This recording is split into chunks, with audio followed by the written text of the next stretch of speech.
Horas, Shalom, pertolongan kita dalam nama Tuhan yang menjadikan langit dan bumi. Sahabat sekalian, kita akan melanjutkan kembali belajar bersama kita tentang syahadat para rasul, di mana Allah itu adalah Allah yang Esa. Pada kesempatan ini kita akan belajar bersama tentang Allah adalah kebenaran. Allah adalah kebenaran akan kita lihat dalam Mazmur 119 ayat 160, dikatakan demikian. Semua sabdamu adalah benar, segala hukummu yang adil tetap selama-lamanya. Inilah yang dialami, yang dirasakan oleh bangsa Israel, bahwa Allah itu tidak pernah melupakan janji-janjinya. Allah itu selalu setia pada apa yang dikatakannya. Demikian juga dalam kitab 2 Samuel pasal 7 ayat 28 dikatakan demikian. Ya Tuhanku dan Allahku, Engkau Allah yang Esa, semua janjimu Kau tepati. Jadi selalu dikaitkan keesaan Tuhan dengan apa yang pernah dikatakannya, dengan apa yang pernah dijanjikannya, selalu ditepati oleh Allah yang satu, Allah yang Esa. Maka dengan demikian Dia adalah Allah yang benar. Kita lihat juga dalam kitab Ulangan bab 7 ayat 9 dikatakan demikian. Sebab itu haruslah kau ketahui bahwa Tuhan Allahmu, Dialah Allah, Allah yang setia, yang memegang perjanjian dan kasih setianya terhadap orang yang kasih kepadanya dan berpegang pada perintahnya sampai kepada beribu-ribu keturunan. Jadi Allah memegang teguh perjanjiannya dan kasih setianya. Bagi siapa? Bagi semua orang, terutama kepada mereka yang menaruh kasih kepadanya. Sahabat, dengan demikian Allah selalu memenuhi janjinya. Maka Allah adalah kebenaran itu sendiri. Sabda-sabdanya tidak bisa menipu. Karena itu, dengan penuh kepercayaan orang dapat menyerahkan diri dalam segala hal kepada kebenaran Allah dan kepada kepastian sabdanya. Persoalannya ialah mengapa kita atau manusia ini tidak bisa setia kepada Allah. Manusia jatuh dalam dosa disebabkan oleh dusta penggoda yang membawa kebimbangan terhadap sabda Allah, terhadap kemurahan hati Allah dan kesetiaan Allah. Siapakah dusta penggoda itu? Dialah iblis, roh jahat yang selalu manis di bibir mengatakan kemauannya, tetapi akhirnya membuat kita jatuh dalam dosa. Membuat manusia mempesona hatinya sehingga ia berani memalingkan diri dari Tuhan. Sahabat, Allah adalah kebenaran dan juga Dialah sang kebijaksanaan. Karena orang yang benar tentu adalah orang yang bijaksana. Maka Allah adalah Allah yang bijaksana. Kebenaran Allah adalah juga kebijaksanaannya yang sudah menetapkan tata tertib seluruh ciptaan dan peredaran dunia. Mari kita baca kitab Kebijaksanaan pasal 13 ayat 1 sampai dengan 9. Demikian sabda Tuhan.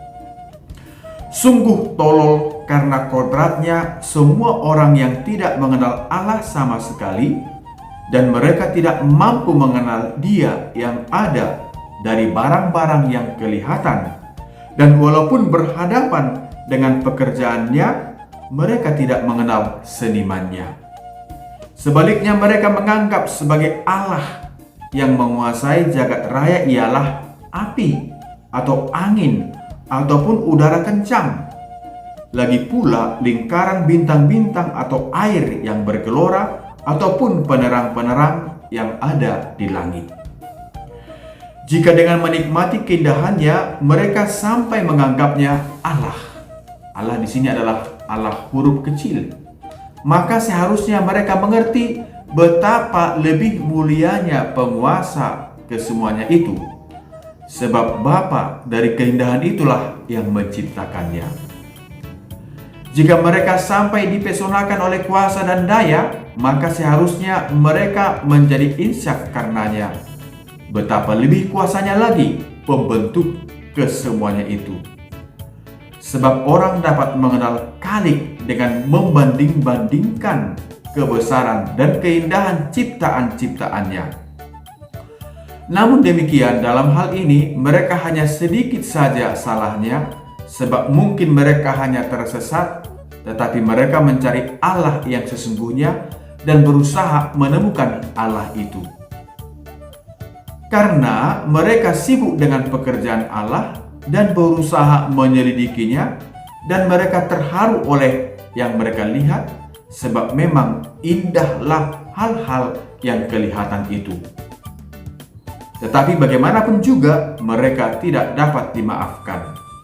Sebab jika mereka mampu mengetahui sebanyak itu sehingga dapat menyelidiki jagat raya, mengapa gerangan mereka tidak terlebih dahulu menemukan penguasa kesemuanya itu? Apa yang dimaksud? Orang bisa saja terpesona dengan alam ciptaan ini, dengan keindahannya, dengan kehebatannya. Orang bisa terkagum-kagum dengan angin, dengan macam-macam hal yang ada di dunia ini, tapi hal-hal yang mengagumkan itu tidak mengantarkan mereka kepada Allah Sang Pencipta. Mereka bisa mengagumi keindahan alam, tapi tidak menghantar mereka kepada Allah. Itu yang mau dikatakan. Mereka tidak memuji Allah yang telah menciptakan, yang telah membentuk semuanya. Sahabat, Allah yang Esa yang menciptakan langit dan bumi adalah juga satu-satunya yang menganugerahkan pengertian atau pengetahuan yang benar tentang segala ciptaan dalam hubungannya dengan Allah. Kebijaksanaan itu bukan hanya untuk diri Allah sendiri, tetapi dianugerahkan bagi mereka yang mencari pengetahuan dan kebijaksanaan. Jadi Allah yang maha kuasa, Allah yang maha pengertian itu, dan pengertian itu tidak hanya untuk dirinya, tapi dianugerahkan kepada manusia. Kita lihat kitab Kebijaksanaan pasal 7 ayat 17 sampai dengan 21. Dikatakan demikian.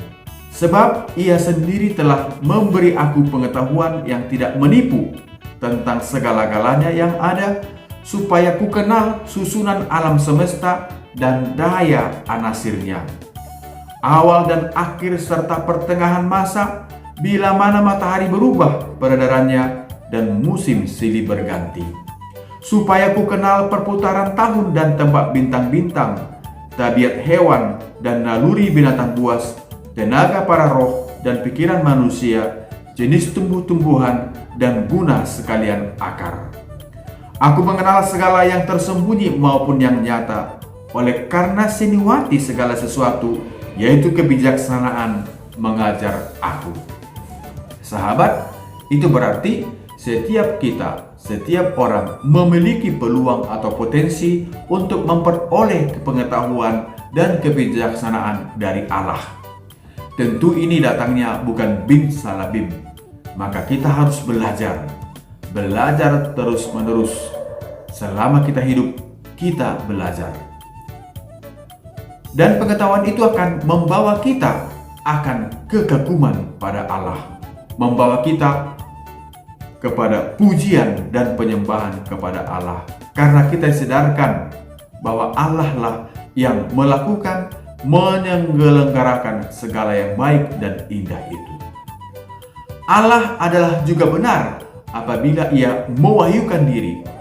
Ajaran yang datang dari Tuhan adalah ajaran yang benar. Kita lihat kitab Malayaki pasal 2 ayat 6 dikatakan demikian. Pengajaran yang benar ada dalam mulutnya dan kecurangan tidak terdapat pada bibirnya. Dalam damai sejahtera dan kejujuran ia mengikuti aku, dan banyak orang dibuatnya berbalik daripada kesalahan. Allah mengutus putranya ke dunia supaya ia memberikan kesaksian tentang kebenaran. Kita lihat Injil Yohanes pasal 18 ayat 37. Maka kata Pilatus kepadanya, "Jadi engkaukah adalah raja?" Jawab Yesus, "Engkau mengatakan bahwa aku adalah raja. Untuk itulah aku lahir dan untuk itu aku datang ke dalam dunia ini, supaya aku memberi kesaksian tentang kebenaran. Setiap orang yang berasal dari kebenaran mendengarkan suaraku." Maka kalau kita adalah orang benar, maka apa yang kita katakan, apa yang kita janjikan, pasti harus sesuai dengan kenyataan. Kita lihat lagi dalam kitab 1 Yohanes pasal 5 ayat 20.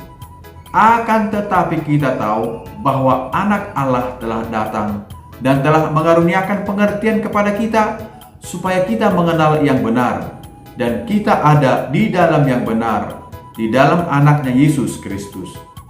Dia adalah Allah yang benar dan hidup yang kekal.